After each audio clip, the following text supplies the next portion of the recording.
Hi, this is Alicia Butler Pierre. I am the author of Behind the Facade, How to Structure Company Operations for Sustainable Success, as well as the podcast host of Business Infrastructure and the founder and CEO of Equilibria. And in my episode of the Business Growth Architect Show, I will share some really low-key but highly impactful analog tools that you can start using to put your company's business infrastructure in place so that that strategy that Beata helps you create, you can now have a business infrastructure that supports that strategy. So come join us. Hello, fabulous person. Beata Gillette here, the Growth Architect. Welcome back to the Business Growth Architect Show, where we bring you cutting-edge business strategies from some of the world's most successful entrepreneurs, business transformation experts, and visionaries who want to help you to scale your impact.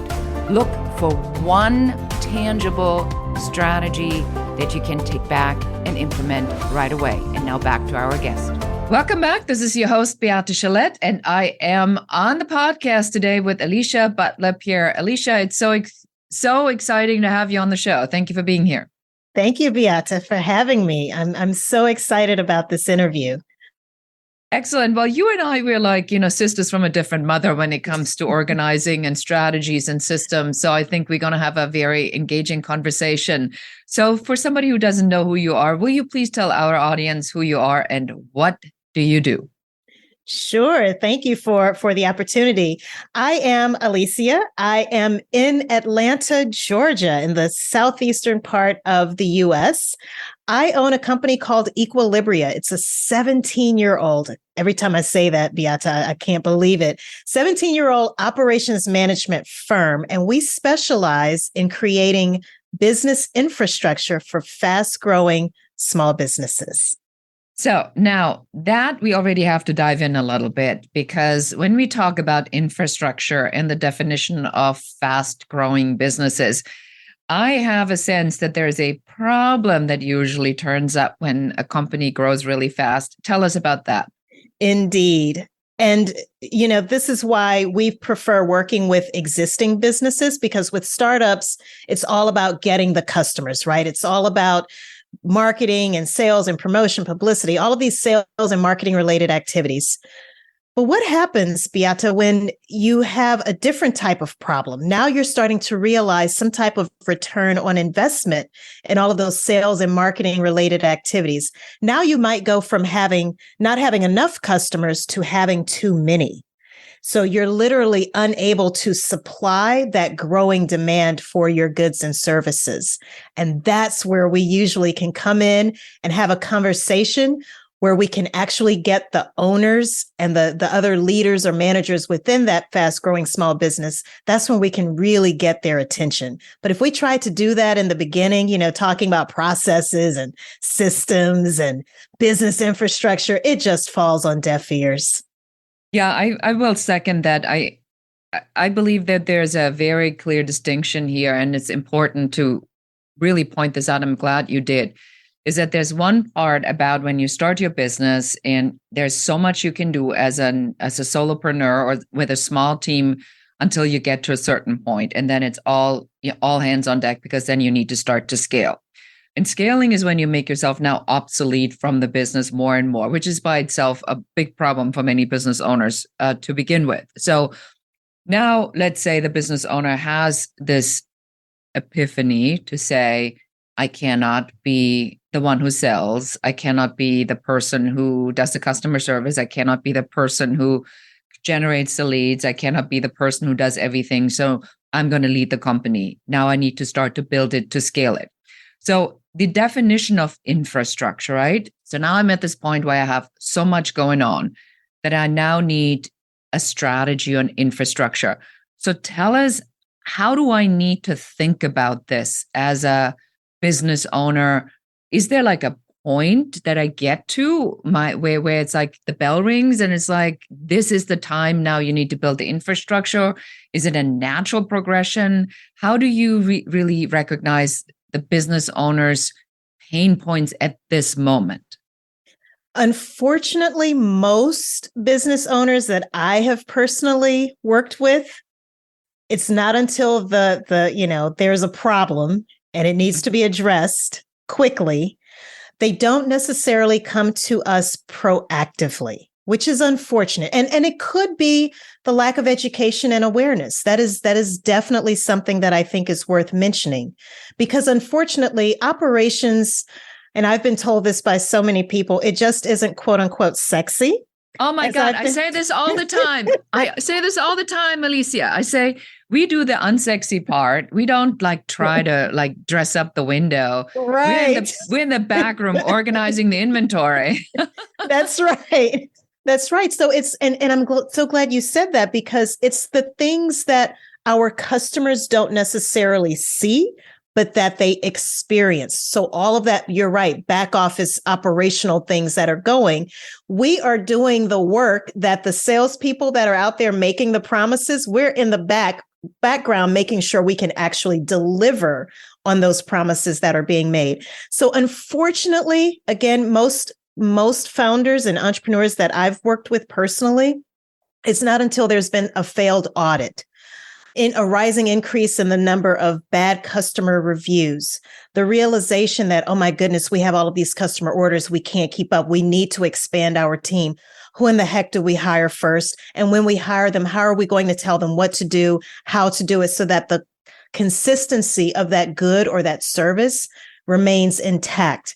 Those are some of the telltale signs of when, oh my goodness, we need to start to build some type of foundation that will allow us to sustain this fast growth and to your point, scale. Yeah, this is so fun for me, because I think that there is always a part where I think people like us, we almost suffer from the unsexiness of the offer, because we make people do stuff that they don't really want to do. And when they come to us, there is a realization that they have to do this now, but it's not exactly like they're laughing, skipping, and singing when they're coming. They're exhausted, burned out, and oftentimes, are having an unpleasant experience. But I know that you have created a very fun system that helps with getting this chaos organized. So tell us about, how do you get them to not walk in the door and then turn around and clean up their sock drawer? Or just run away from me altogether. Or just run away altogether, exactly. One thing I learned very early on was, we're all so busy. We know this, but I also started to hear a lot of entrepreneurs self-diagnose themselves as being ADHD or having ADHD. So I had to start figuring out, Beata, how can I come up with these creative ways to capture their attention, not for too long a period of time all at once, but what can I do? And I literally went into a school aid store one day for teachers, for elementary and middle school teachers. And I started thinking, you know what?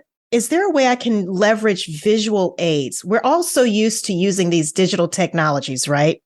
But sometimes we need to go old school, just go back to the basics, go to those analog tools where you can actually touch things. And for those of us who are visual learners and tactile learners, being able to touch things. So one of the first things that I have them do is, we have this, now this is the really unfun part, I will admit, but we always congregate together in one room, that particular founder and his or her team. We try to get together in person in one room. And yes, this can be done remotely, but preferably in person. And we just start literally brainstorming all of the different tasks that are performed, no matter how complex or how mundane, everything from checking email and voicemail to making sales calls and actually delivering product, for example, or delivering the service. We capture all of those activities, including the things that they recognize they should be doing, but may not necessarily be doing current state. So what I'm doing right now is, I'm just, as an example, I'm holding up 3 different index cards. So just humor me for a bit. Imagine you have this massive list of all of these different tasks and activities that you and your team have brainstormed, and we're writing each task onto an individual index card, okay? And so for Beata, I'm holding up right now literally 3 little index cards here, and it just has some, A1, C1, and B3 written onto each card individually. And these are just representative of different tasks. Okay.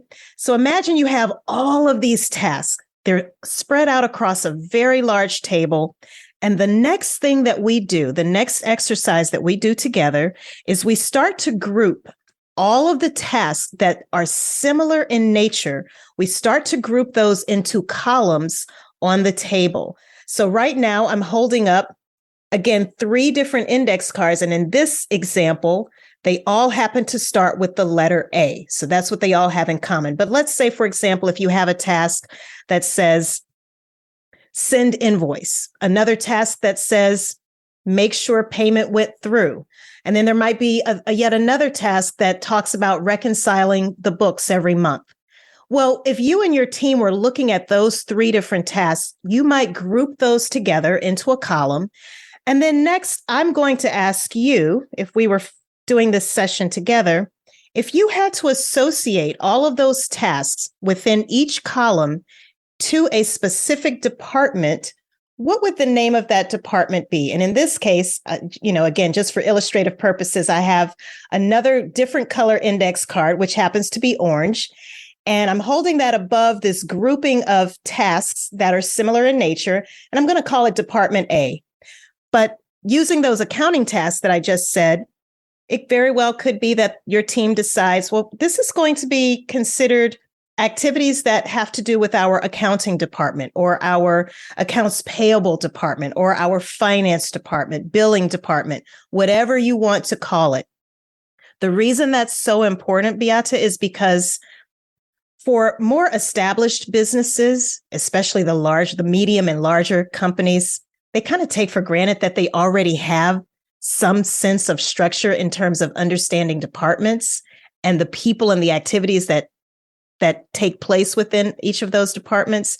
But we're talking about, again, fast-growing small businesses. There is no structure. There is no foundation. And that's what business infrastructure is all about, is getting in there and laying out that foundation. Now, there's one more critical exercise that takes place. So at this point, you have all of these tasks. They're spread out across the table. They're now grouped into distinct columns. You've assigned all of those grouped columns into departments. Now we're going to ask the question, in a perfect, ideal world, if you had access to all of the resources that you needed, who ideally should perform each task within each department? So as an example, I have a little stick figure here. And it's laminated. And it's laminated for a reason, which I'll explain. But this, again, is just a really cute, fun, interactive, very visual way of getting people engaged. And you would be amazed, Beata, at how excited people get when they see this, because they're picking things up, they're moving things around, and they're having conversations. Oh, Beata, I didn't realize you were doing that. I'm doing that too. That's a problem. Or they may realize that there's some things that they thought were being done that aren't being done by anyone. So that's the other benefit of having this kind of highly engaged, interactive, in-person exercise. But what I've done here is I have a little stick figure. Again, it's laminated, and I've placed that above this task that I'm referring to as A2. And as you can see here, I've written across the width of this stick figure, CEO. So what usually happens is you start having a conversation. Well, let's say if A2 was something like respond to client inquiries or check the actual physical mail. Let's use that as an example. And the CEO is saying, well, that's me. That's what I do. But is that really the best use of your time? Is that really a revenue generating activity that the CEO of a company should be involved with? And this goes back to your point, Beata, that you were making earlier. As the company starts to grow, you have to have your come to Jesus moment, right? Where you start to realize, I have to make this decision to now truly function, not just as a founder, but as a CEO. And that means letting go of things that you were doing before that truly that are not revenue generating activities. So it could be, again, after some further conversation and dialogue and candid introspection, that you realize, you know what? It really should be an office manager that should be performing that particular task. The point of this exercise is not only are you identifying who ideally should do all of the work, but it's also getting you to understand where you can start outsourcing some certain tasks, as well as, are there just some roles that aren't filled at all? They're just completely vacant. So now you have the opportunity to go and recruit for those vacant positions. And this is where it ties into strategy. Let's say you and your team have come up with your 1-year strategy, your 3-year strategy, maybe even a 5-year strategy. Now you have the opportunity from a people perspective to understand, after going through this type of an exercise, let's say you identify 10 distinct roles that are just vacant. Well, you might not be able to fill all of those roles realistically within your first year strategy, but maybe you can get one of them filled. And then within the next 3 years, you can get another 4 of them filled. And then by year 5, maybe all 10 of those roles would be filled. So this is how the business infrastructure can actually support the strategic planning or the strategy work, Beata, that you help your clients with as well. Yes, I like this a lot. It sort of reminds me very much of like school, right? Sort of an interactive arts and crafts project. Right. And I like that you have this ability to sort of explain it in these really simplified terms, so that there's, we don't always have to go to high level. We don't always have to make it really complicated. Sometimes it's just as easy as this. It's like, what do you actually do? Write it down, each task, organize the task. We use whiteboarding software for that. We are more in the systems and processes and the offer of the company versus in the individual, restructuring. But I can see what, from my perspective, what we see a lot is that people then come in and says, I know I need to hire, but I don't know who I need to hire. And I can see how this comes in to say, well, how about we look at what the tasks are that we are performing and what our capacity for these tasks is, and then figure out who do we need to bring in to manage some of these tasks. And I love the idea of, how many times does a CEO go like, well, it's my job to be the authority and the expert and I need to be the visible part. But then do you really need to look at every email that comes in? Because it just clogs up so much of your time. And then is it a salesperson or is it an office manager? What is the biggest bang for your buck for the business? Because if you can grow fast by bringing a salesperson in, then you can hire, 2 office managers if you want to, that do all the tedious tasks. So I like the idea of the hierarchy of understanding all the tasks, organizing them, and saying, where's your priority with this? And we will be right back with a couple more questions for Alicia about building a proper infrastructure for your business. Thank you so much for listening to the show. This is Beate, the Growth Architect. I'm so excited that you're here. Thank you so much for your time. Have you ever wondered why your business is not growing as quickly as you would like it to be? Well, you may have a business growth blocker. And if you'd like to find out what that business growth blocker is, go and take our brand new quiz at growthblockerquiz.com. And in only a few minutes, you're not just going to find out what that blocker is, but also what to do about it. Again, go to growthblockerquiz.com. And now back to the show. Beate Gillette here with Alicia talking about business infrastructure. So Alicia, you just took us through this great idea of having these index cards and figuring out some of these pieces that I need to do as a business owner. So my next question for you is now from a strategic perspective, right? how do we get people to actually then execute? Because Great that, question. I bet, is your next big thing. Because people say, yes, we must change. We're going to hire you. We come in, we love it. And then they go back to their office and they want to be like a rubber band and snap right back into their old habits. Help us. Great question and great point. So what happens next once we've gone through this trouble of, or the rigor, I should say, of identifying all of those tasks, grouping them into departments, figuring out the people? One of the outputs, one of the many outputs, Beata, is our job descriptions. Now you have a very detailed listing, a much more transparent listing of all of the things that a particular role would have to perform. So that's one of the things. They are motivated to actually now go out and recruit for those vacant positions. And if there's any reallocation of certain activities across roles, they're motivated to get it done because they know now if we want to keep growing with less chaos, they have to do these things. Another output that I think is worth mentioning is identifying the processes that they actually need to start documenting. Because you can go out and get these people, you can start recruiting, interviewing, ultimately making a job offer to fill some of these different positions, or if you want to outsource some of them, whatever the case may be, however you decide to expand your team. But once those people are on board, how are they going to know what to do? How can you, they're not communicating telepathically, right? So we take those same tasks that were identified within each department, and we start to figure out how do some of these different tasks actually roll up into processes. And so this is another output. You actually come up with a master list of all of the processes that you need to document in your company across all of the departments.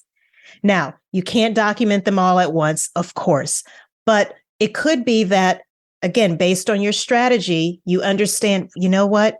We've identified 30 unique processes, but of these 30 processes, we need to get these sales processes documented first. Like we really need to get a handle on that. Or it could be your service delivery process that you really need to get a handle on. But the point is this, you now have that list. And when it comes to documentation, here's where this is another place where people can say, oh my God, I just want to run away and bury my head in the sand. I don't want to do this because we're talking about getting into the nitty-gritty detail.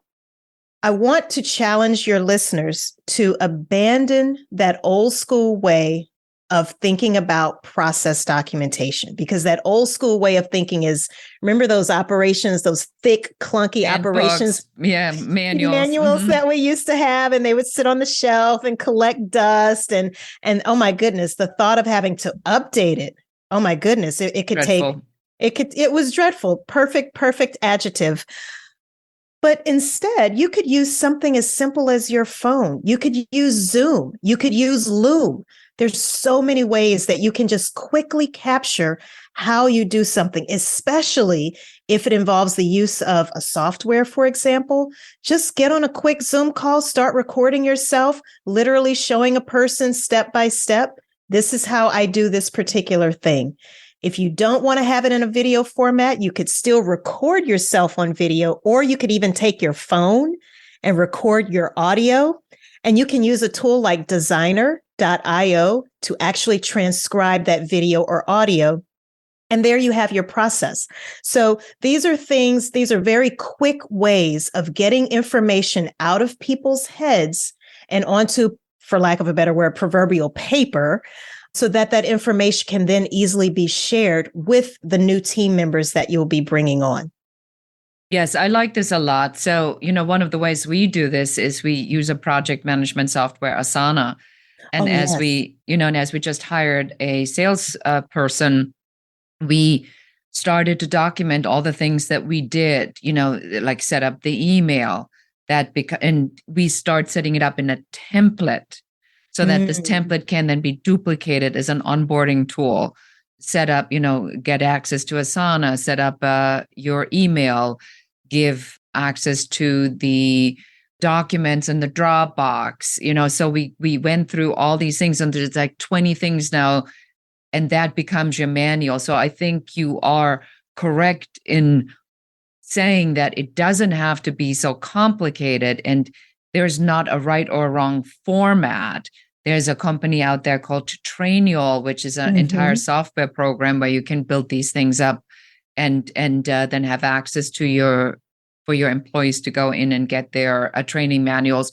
So there's so many different things available to you to capture that, and it doesn't have to be boring. I absolutely love this. So Alicia, for somebody who now has listened to this conversation and says, I must know her, where do we send them? The best place is, well, I'll say for purposes of this conversation, is my company's website, and that is eqbsystems.com. And when you get there, you'll find a number of things. You'll find a link to the book. So if you want to learn more about these exercises and how you can actually implement this in your own company, you can certainly buy the book. I also have a podcast. So the podcast is a free resource. But then we also have a new online course, Beata, that we are just launching. It's called The Smooth Operator. And you'll see links to all of those things when you go to eqbsystems.com.